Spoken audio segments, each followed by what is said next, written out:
The great happiness. बुद्धं शरणं गच्छामि।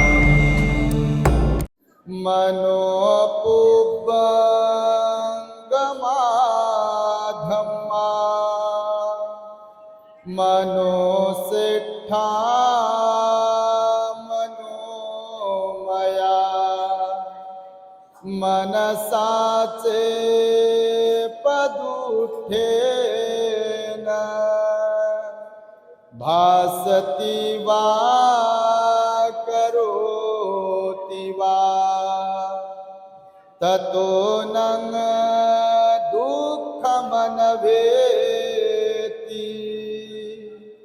चक्रं वहतो पदम् मनोपुब्बंगमाधम्मा मनोसिट्ठा मनोमया मनसाचे प्रसन्नेन भासति वा करोति वा ततो नං सुखमनवेति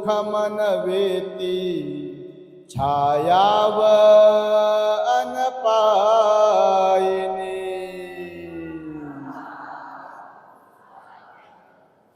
संपूर्ण विश्वाला ज्यांनी सुख शांती मानवता तथा दुःख मुक्तीचा आर्य संदेश दिला असे ते दुःख मुक्तीचे मार्गदाता दुःख मुक्त महामानव महान कारुणिक तथागत भगवान सम्यक संबुद्ध तथागतांनी आपल्या शुद्ध प्रज्ञेतून निर्मिलेला सद्धम्म आणि त्याच सद्धम्माचा गेली 2500 वर्षांपासून सातत्याने अहोरात्र प्रचार आणि प्रसार करणारा पूजनीय भिक्खू संघ या महान आणि सर्वश्रेष्ठ अशा त्रिरत्नांना प्रथमतः त्रिवार अभिवादन करतो, ज्यांच्या महान आणि असीम त्याग प्रभावामुळे आपल्याला जो हा अनमोल असा बुद्ध धम्म लाभला आणि ज्यांच्यामुळे आपल्याला हे एवढे मोठे वैभव प्राप्त झाले असे महान युग प्रवर्तक भारतीय राज्यघटनेचे शिल्पकार परमपूज्य बोधिसत्व डॉक्टर बाबासाहेब आंबेडकर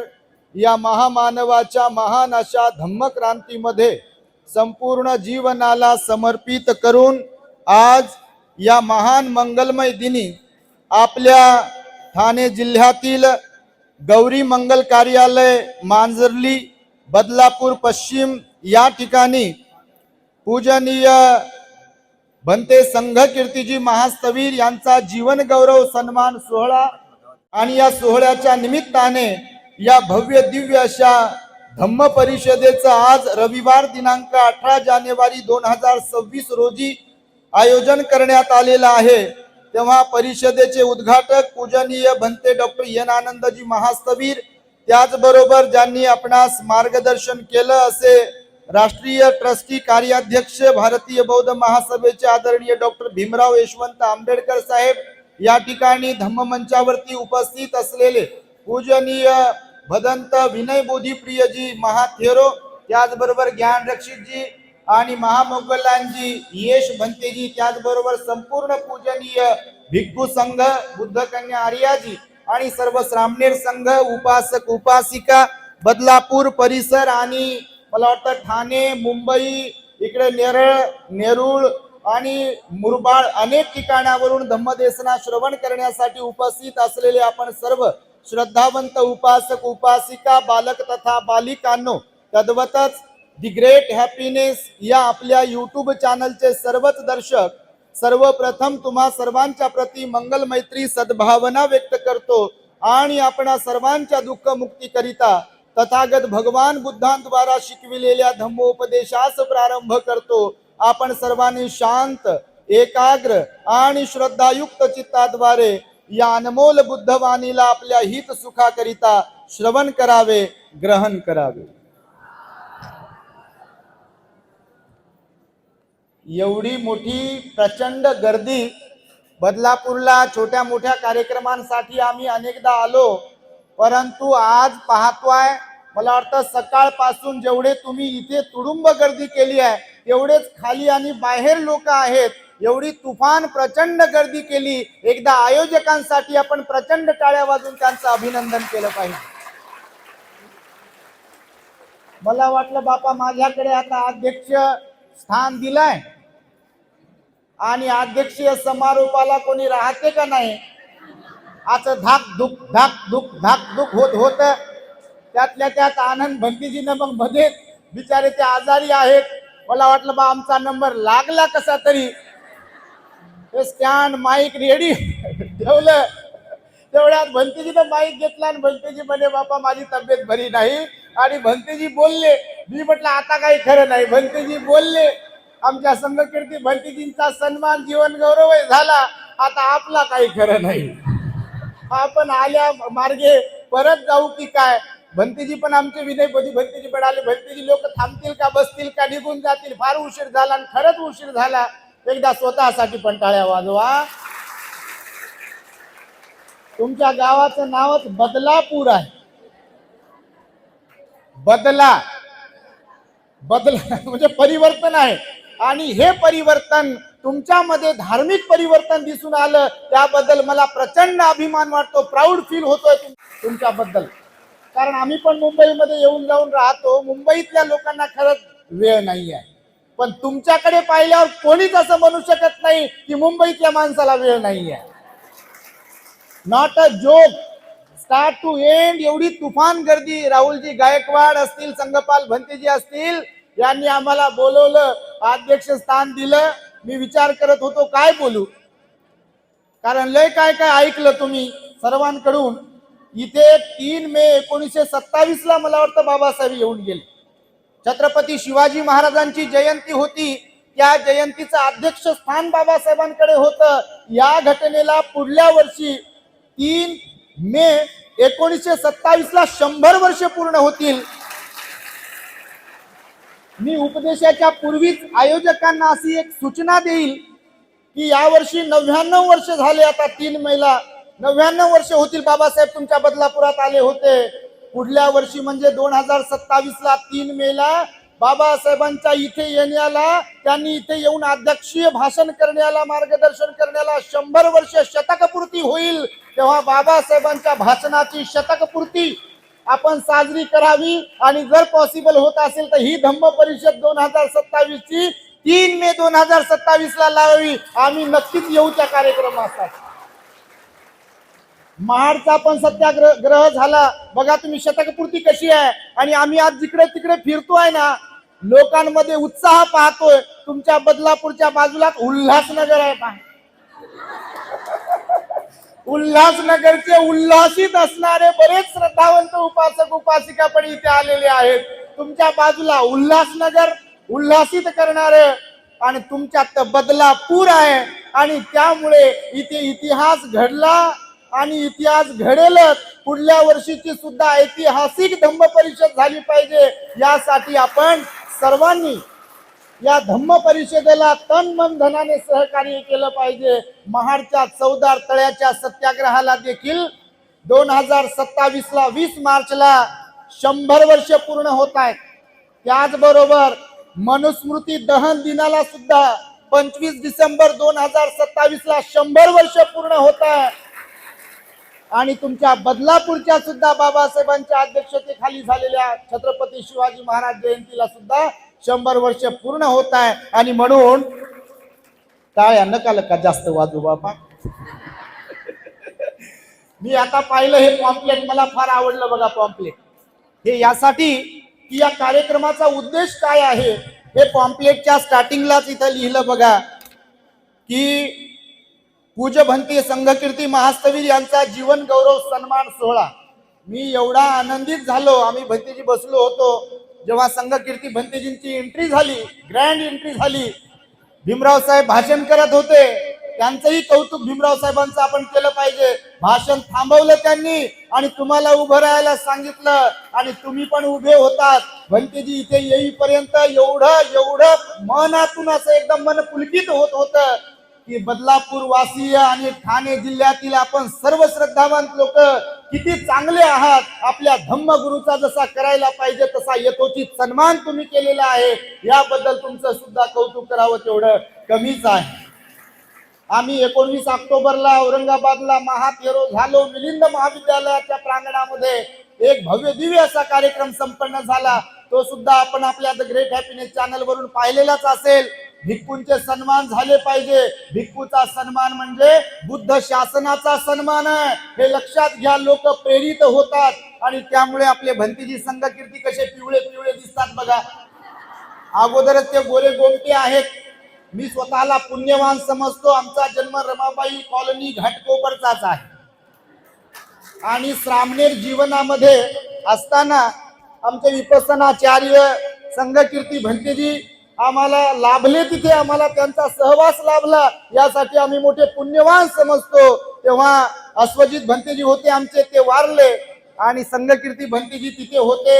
रोज तिथे भिक्खू निवासामध्ये ध्यान साधनेचे शिबिर वगैरे वगैरे व्हायचे. भंतेजीच्या सोबत सुद्धा काही ठिकाणी कार्यक्रमाला जाण्याची आम्हाला संधी मिळाली, म्हणून फार आनंद झाला आणि असे कार्यक्रम झाले पाहिजे बघा. त्यानंतर तुम्ही उद्देश लिहिला धम्मबंधू भगिनी आणि तरुण पिढीमध्ये धम्माबद्दल श्रद्धा व धम्म प्रचाराची भावना वाढविणे. तुम्हाला मी पाहत होतो, तुम्ही काय म्हातारेच नाही सगळे बापा. तुमच्यामध्ये बसलेले लय लोक, हे पहा इकडे पण तरुण आहेत, तिकडे पण तरुण आहेत, तरुणी पण आहे. एकदा या तरुण तरुणींसाठी तुम्ही टाळ्या वाजवल्या पाहिजे. आणि कोण म्हणते आपल्या कार्यक्रमात तरुण तरुणी सहभागी होत नाहीत? एवढ्या मोठ्या संख्येने तरुण तरुणी आपल्या कार्यक्रमामध्ये सहभागी झालेले आहेत. तोही उद्देश अत्यंत महत्वाचा आहे श्रद्धा विकसित करण्याच्या बाबतीतला.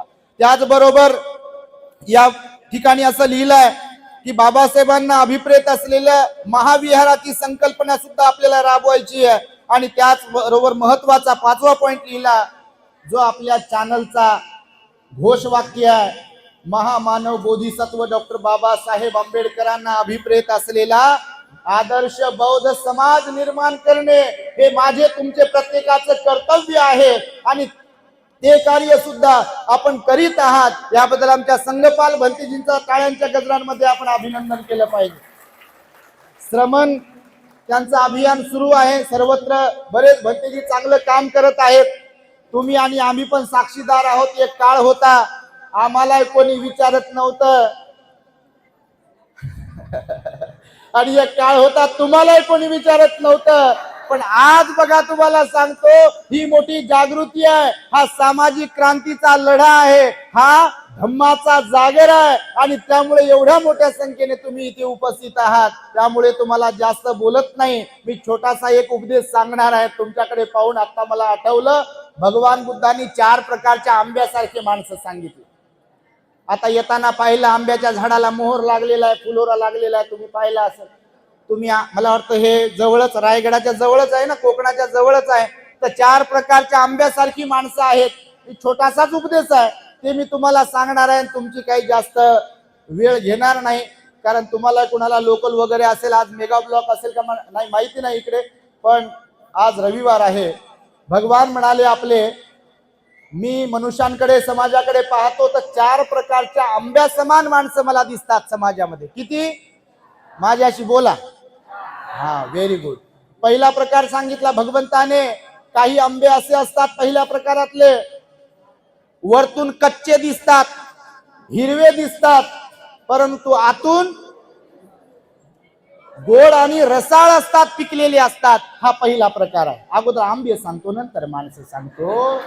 पण तुम्हाला म्हणत नाही बापा, तुम्ही लय चांगले, तुमच्यासारखं तर कोणीच नाही आहे. दुसरा आंबा सांगितला भगवंताने, वरतून दिसायला लय सुंदर दिसते, पिवळा पिवळा जरच दिसते, आणि आतून मात्र लय आंबट खट्ट असते. एकदम म्हणजे पिकलेला नसतो. वरतून दिसतो पिकलेला, पण आतून कच्चाच असतो. असा दुसरा माणूसही अशा दुसऱ्या आंब्यासारखा असतो. तिसरा आंबा सांगितला, इथे काही काही आंबे असे असतात, वरतूनही कच्चे आणि आतूनही कच्चे, बिना कामाचे. त्याला लोणच्यासाठी वापरत नाहीत काही काही ठिकाणी, एवढी आंबट खट. तुम्ही नाही तसे आंबट, पण काही काही माणसं लय आंबट राहतात पहा, भयंकर आंबट.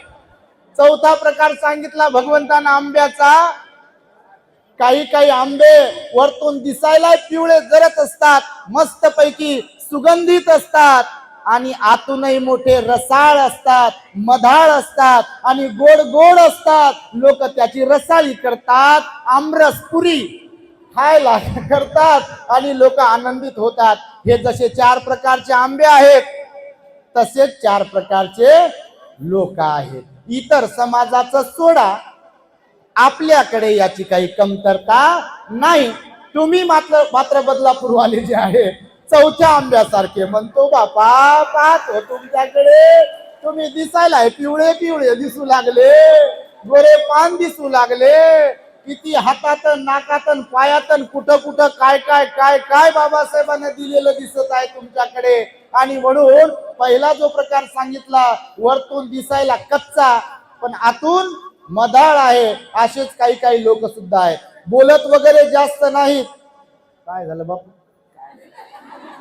कोणाचं गाठोड घेऊन चाललं? भगवंताने सांगितलं पहिला जो प्रकार आहे तो माणसांसारखा, की वरतून कच्चे असतात, दिसायला काही जास्त गोरे गोमटे नसतात किंवा जास्त विद्वान नसतात, पण आतून मात्र एवढे विनम्र. 22 प्रतिज्ञा पालन करतील, पंचशील पालन करतील, आठवड्यातून एकदा अष्टशील पालन करतील, किमान रविवारी विहारात जातील, नेहमी नेहमी दान पुण्य करतील, नेहमी नेहमी ध्यान शील पालन करतील आणि ध्यान करतील. असे काही काही लोक असतात, म्हणजे वानाला नसतात पण गुणाला लय तुमच्यासारखे असतात. असा पहिला प्रकार आहे. दुसरा प्रकार सांगितला की वरतून दिसायलाच पहा लय भारी, नाक डोळे रंग रूप श्रीमंती कपडा लत्ता नोकरी हे लय भारी भारी, पण मला पहा आणि फुलं वाहा. कधी समाजाच्या कामी पडत नाही, कधी धम्म कार्याच्या कामी पडत नाही, कधी विहारात येत नाही, कधी भंतीजीला बोलवत नाही, कधी प्रवचन आयोजित करत नाही, स्वतः कधी पंचशील नाही अष्टशील नाही, त्या गावचेच नाही असे वागतात. आणि म्हणून असे दिसण्याला चांगले असणारे काही कामाचे नाही, तर आपण आचरणिक असलो पाहिजे. हा दुसरा प्रकार आहे. तिसरा प्रकार भगवंताने सांगितला कोणत्याच कामाचा नसतो, दिसायलाही नाही आणि गुणालाही नाही, म्हणजे वाणालाही नाही आणि गुणालाही नाही. तुम्हाला तर पाठच झालं बापा, लय प्रवचन ऐकता तुम्ही. हे तुमच्या इथे आता या वेळेला उपस्थित असण्यावरून दिसत आहे बघा. ही श्रद्धा अत्यंत महत्वाची आहे. आणि म्हणून तुम्हाला म्हणतो तिसऱ्या प्रकारात तर तुम्ही बिलकुलच मोडत नाही, कोणीच मोडत नाही. चौथ्या प्रकारात मात्र मोडणारे तुमच्यापैकी इथे भरपूर जण आहेत, कारण वरतून दिसायला पण चांगले आणि आतूनही रसाळ मधाळ आहात. असेच राहा, अशीच श्रद्धा ठेवा. कारण बाबासाहेबांच्या या धम्मक्रांतीचं बीज कोणी पेरलंय? महामानव डॉक्टर बाबासाहेब आंबेडकरांनी. आणि म्हणून तुमच्यासारखे श्रद्धावंत उपासक उपासिका जर तयार होत राहतील प्रत्येक गावागावात नगरात एरियामध्ये, तर महामानव डॉक्टर बाबासाहेब आंबेडकरांना अभिप्रेत असलेला भारत बुद्धमय झाल्याशिवाय आचरणिक पद्धतीने राहणार नाही बघ. म्हणून एका शायराने म्हटलेला, कर सको तो अपनी वाणी में कुछ असर पैदा करो, कर सको तो अपनी वाणी में कुछ असर पैदा करो, और तुम्हें सम्मान से जीना है अगर इस देश में, तो हर घर में एक आंबेडकर पैदा करो, एक आंबेडकर पैदा करो. आणि तो आंबेडकर शेजारच्या घरातून येणार नाही, तो आपल्याला तयार करावा लागेल. त्यासाठी आपल्या लेकरा बाळांना बुद्ध बाबासाहेबांची ओळख करून द्या. केवळ शिक्षणाचीच गोडी लावू नका, तर शिक्षणाच्या गोडीसह धम्माची गोडी सुद्धा आपल्या लेकरा बाळांना लावा. कारण धम्माची गोडी जर तुम्ही लावली लेकरा बाळांना आपल्या, तर येणाऱ्या पिढ्यानपिढ्यामध्ये बघा बुद्धाचा बाबासाहेबांचा विचार सर्व दूरपर्यंत पसरेल. आणि त्यामुळे इथे आम्हाला बोलावलं, आम्हाला अध्यक्ष स्थान दिलं. मी यासाठी आनंदित आहे की 99 वर्षापूर्वी बाबासाहेब जयंतीचे अध्यक्ष होते आणि माझी पात्रता नसताना मलाही अध्यक्ष स्थान दिलं या परिषदेचं. आणि त्यामुळे मी सर्वांच्या प्रती खूप खूप मंगलमैत्री व्यक्त करतो. हा धम्माचा गाडा पुढे आणि पुढे जावा. आणि पुढच्या वेळेस आम्हाला काय अध्यक्ष करू नका बाबा, कारण एवढा वेळ बसावं लागते एकटं, आणि दुसरी गोष्ट तुम्हाला बसवावं लागते. भगवंताला विचारलं होतं भगवंताच्या काळात की भगवान तुम्ही प्रवचन देता, पण तरी सुद्धा सगळेच लोक का बदलत नाही? माहिती आहे तुम्हाला, भगवंताला प्रश्न केलेला आहे आपल्या द ग्रेट हॅपीनेस चॅनल वरती तुम्ही पहा.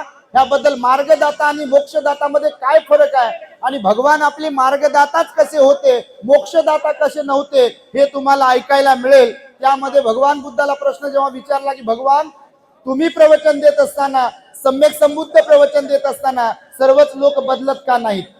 त्यावर काय म्हणाले भगवान बुद्ध? भगवान म्हणाले की मला सांगा, तुम्हाला ज्या गावचा रस्ता माहिती आहे, तुम्हाला जर कोणी विचारला वाट सरूने की त्या गावला कसं जायचं, तर तुम्ही व्यवस्थितपणे सांगाल की नाही? तर तो म्हणाला की हो भगवान, मी तर व्यवस्थितपणे सांगेल. मग भगवान त्याला म्हणाले, ज्यांना ज्यांना तुम्ही सांगता ते सगळेच जण तसेच तिथे पोहोचतात का? त्यावर तो म्हणाला, भगवान त्याची काही खात्री देऊ शकत नाही, कारण माझं सांगण्याचं काम आहे ते मी केलं. ज्याची ज्याची इच्छा होईल, जो जो आपल्या बुद्धीचा वापर करेल तो बरोबर तिथे पोहोचेल. पण ज्यांच्या बुद्धीचा विकासच झाला नाही, ज्यांची चित्त प्रवृत्ती विकसितच झाली नाही, ते पोहोचतील का? पोहोचत नाहीत. आणि म्हणून मी जरी उपदेश करत असलो तरी सगळेच लोक बदलत नाहीत, सगळेच लोक श्रोतापन्न, सकृतागामी, अनागामी आणि अर्हत होत नाहीत. आजही हे उदाहरण लागू आहे. त्या महामानव डॉक्टर बाबासाहेब आंबेडकरांनी आपल्याला बुद्धाचा धम्म जरी दिला, त्या बाबासाहेबांनी स्वतःचे मुलं, पत्नी जरी जाऊ दिली, तरी सुद्धा बाबासाहेब बघा थांबले नाही. थांबले का? 3 मुले, मुलगी, पत्नी मातीमध्ये गेली.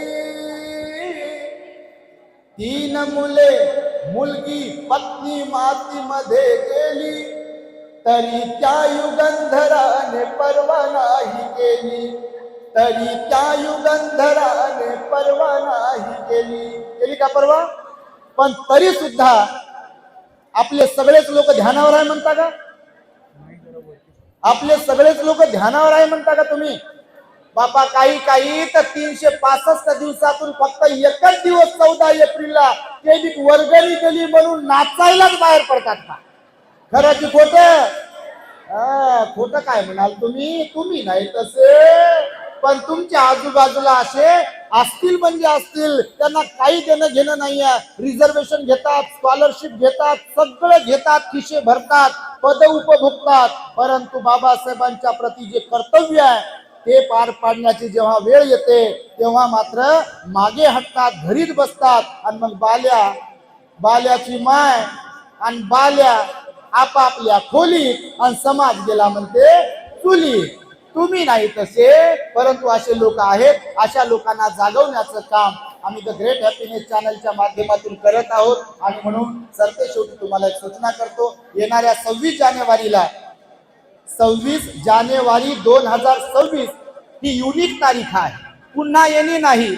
म्हणून या तारखेला औरंगाबाद शहरामध्ये आम्ही सिडको कडून जमीन विकत घेतली आहे आणि विकत घेतलेल्या त्या जमिनीवरती 4 माळ्याचा द ग्रेट हॅपीनेस टॉवर उभा करत आहोत. त्याचं भूमिपूजन 26 जानेवारी 2026 ला आहे, ज्यामध्ये ध्यान साधना हॉल, मेडिटेशन हॉल आहे, बुद्ध विहार आहे, ई लायब्ररी आहे, वाचनालय आहे, ग्रंथालय आहे, अत्याधुनिक सुविधांनी युक्त. फॉरेनवरून जरी भिक्षू आले तर त्यांची राहण्याची सोय होईल अशा प्रकारचं भिक्खू निवास असणार आहे, साधक निवास असणार आहे. सुसज्ज अशी बिल्डिंग तुम्ही आपल्या चॅनलवरती पाहतच असाल, त्याची ऍडव्हर्टाइजमेंट सुरूच आहे. तर त्या बिल्डिंगचं काम या 26 जानेवारी 2026 ला आपण प्रत्यक्ष सुरू करतोय बांधकाम. आणि बिल्डिंगच्या इमारतीचा लोकार्पण सोहळा, उद्घाटनाचा सोहळा. माझी अशी मनीषा आहे, समाजाने जर साथ दिली, स्वइच्छेनं जर दान पुण्य केलं, रेती, सिमेंट असेल, खडी असेल, लोखंड असेल, या माध्यमातून, तर 2027 ला 26 जानेवारी 2027 ला द ग्रेट हॅपीनेस टॉवरचं आपण उद्घाटन करणार आहोत तुमच्या माध्यमातून. आणि त्यासाठी म्हणून आपण सर्वांनी सहकार्य कराल अशी एक अपेक्षा प्लस सूचना, निमंत्रणही आपल्याला देतो या कार्यक्रमासाठीच. आणि माझ्या शब्दांना इथे मी पूर्ण विराम देतो.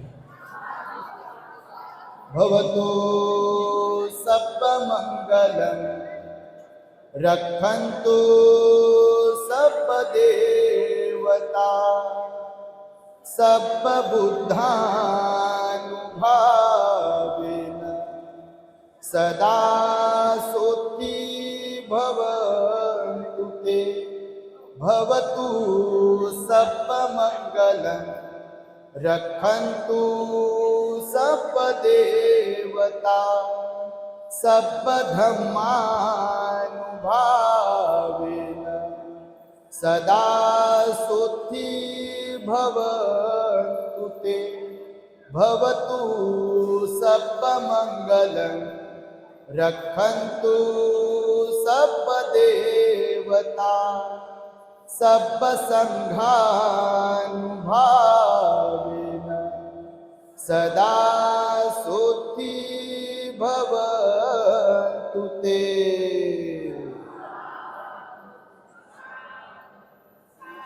बुद्धं नमः, धम्मं नमः, संघं नमः। जय भीम। The great happiness बुद्धं शरणं गच्छामि